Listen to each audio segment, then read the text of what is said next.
Okay, folks, so we're moving on now to looking at how specifically we can use the derivatives of functions to inform how their graphs are behaving. And some of these observations that we're going to make, I think you've probably already noticed before. In fact, we've sort of used some of these observations in previous problems that we've tackled. So the first thing that I want to talk about is what's called the increasing-decreasing test. Increasing-decreasing test.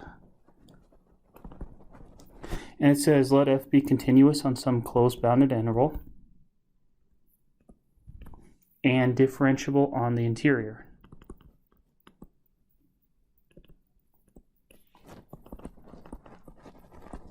Of that interval. So if we've got this interval, in this case we've got the interval, the closed bounded interval AB, so then we require it to be differentiable on the interior of that.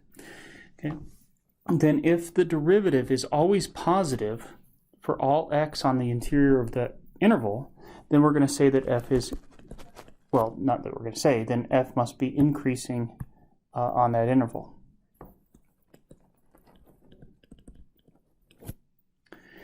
Likewise, if f prime is negative, if the derivative values are negative, the slopes of the tangent lines are negative for all x in that interior interval, then f is decreasing on the interval from A to B. Okay. So let's go ahead and jump right into an example. So for this problem here, we're given the function f of x is equal to x to the fifth plus 7x to the fourth plus 12x cubed. And we're asked to identify where this function is increasing and decreasing. Okay. So we're going to list the intervals for which it's increasing and decreasing. Okay. Well, notice that f is continuous on minus infinity to infinity, and f is differentiable also on minus infinity to infinity. So any we weren't given a specific closed bounded interval to discuss, but this function is differentiable everywhere. Okay. So the derivative, we can just use our power rules. So we end up with the derivative being this expression here. And we need to identify the potential locations where the derivative could change sign. That is, we want to know where is f prime of x greater than 0 and where is f prime of x less than 0. And if we answer those questions, then we can state where f is increasing or where f is decreasing based on the increasing-decreasing test. Okay. So to do that, we're going to have to look at the critical numbers of f, and we're going to place the critical numbers of f on a number line. So let's see here. We need to figure out where f prime of x is either undefined, well, it's everywhere defined, or where it's 0. So let's figure out where it's 0, and to do that, probably the easiest thing to do is to go ahead and factor it. Notice I can factor out an x squared from this. That leaves me with 5x squared plus 28x plus 36. And I think this factors to be, let's see here, 5x and 18. That'd be plus and x plus 2. Let's just double check that. 5x squared, 10x, 18x, yeah. Okay. So we've got critical numbers of f at x equals 0, x equals minus 18 fifths, and at x equals negative 2. Okay, so all of this is actually just old material. We've done all of this before. We found critical numbers by setting the derivative equal to 0 to look where it's 0 or to inspect it where it's undefined. But what's new now is we actually want to determine what is the sign of the derivative. So what we're going to do now is let's build a number line. And on this number line, we're going to put all of the places where f is either undefined or where we have critical numbers of f. Okay. So let's see here. We said we had critical numbers at negative 2, at negative 18 fifths, negative 2, and again at 0.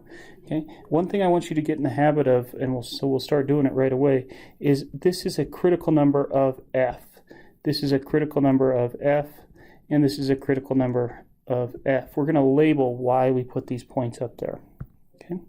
So then the next thing we're going to do on our chart is we need to determine, well, okay, the derivative of f can only change signs at these critical numbers. So all we need to do now is determine what is the sign of the derivative at some random test point in each one of these intervals. So what we're going to do now is we're going to take some test points. Pick a test point from each interval. So let's see here. Here we need something to the left of negative 18/5. So I think negative 4 is sufficiently, it's to the left of negative 18/5. Let's see here. Here I think negative 3 will do. Okay. And then let's see, negative 1 ought to do for this, and 1. So what did I do? I took, for each of these intervals that was created by labeling our critical numbers of f or places where f was undefined on the number line, I picked a test point, 1 for each interval. Now what am I going to do? I'm going to look at f prime of the test point. I'm going to evaluate the derivative at each one of those test points. Now this is an important skill, folks. I don't actually want to plug negative 4 into the derivative function and figure out what the number is that I get. All I'm concerned about, if I want to use this increasing decreasing test, is all I'm concerned about is the sign of the derivative. So I'm going to take the value negative 4 and plug it in, but I'm not actually computing the number, I'm just identifying the sign. So for instance, if I plug negative 4 into this factor, then the sign on that factor would be negative. Likewise, if I plug negative 4 into this one, well, it would be negative 4 times 5, which is negative 20 plus 18. The sign on this factor would be negative. But if I plug negative 4 into this expression, because the factor is being squared, this one would be positive. And so what is the sign on f prime at x equals negative 4? Well, it's a positive sign times a negative sign times a negative sign, which is positive. So we know that f is, by the increasing decreasing test, increasing on that interval. Okay. So we'll do the same thing, and let's go ahead and plug in negative 3. When I plug negative 3 into the derivative, and it helps to plug it in factored form, I can just say that this factor right here is negative. How come? Because if I plug in negative 3, we'd have negative 3 plus 2, which is negative 1. I don't really care that it's negative 1, I just care that the sign is negative. Okay. If I plug negative 3 into this factor, though, this factor will have a positive sign. And as we've already said, no matter what number I plug in for x into this first factor, it will always be positive because of that squared.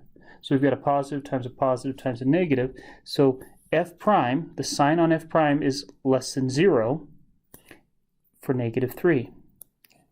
And what does the increasing decreasing test says? It says if the sign on f prime is negative, then the function is decreasing on that interval. So we're decreasing on this interval. Okay. So now I'll plug negative 1 into this expression and for each one of these x values, and I'm just identifying the sign. So let's see here. This term has a positive factor. This term would be positive. This term would be positive. So everything's increasing. And if I plug in 1, this is positive. This is positive. This is positive. Everything's increasing. Okay. So now we can go ahead and answer the question. F is increasing on the intervals from minus infinity to minus 18/5, and it's increasing again from negative 2 to here's 0. But why is 0 on here? Well, it's 0 because it's a critical number of f, so I can actually extend this beyond to this other interval here from negative 2 to infinity. Okay? So f is increasing on these two intervals here, whereas f is decreasing on the interval from minus 18/5 to negative 2. Let me make a couple of quick comments. Notice, first of all, that I didn't, my test point doesn't come into play when I actually give the intervals. So be careful with that. I only use the left and right hand sides of these various intervals that were created by listing the critical numbers of f or listing locations where f was undefined. Okay? So that's the first thing. The second thing is I want to point out that it doesn't matter what test point I had picked. If I had picked any other number between -18/5 and -2, say -2.5 or -2.1, and plugged it into the derivative over here, I would have gotten the same negative sign, inferring that the function was decreasing on that interval. So it doesn't matter what test point you pick, as long as each test point comes one from each subregion that was created when we listed the critical numbers of f, or the places where f was undefined. Okay. So what I'd like you to do now, this is the end of this video, is I'd like you to go to this website and actually sketch a graph of f. And I maybe didn't leave you enough of space, but hopefully you can fit a small graph of f somewhere in the space above for this function here.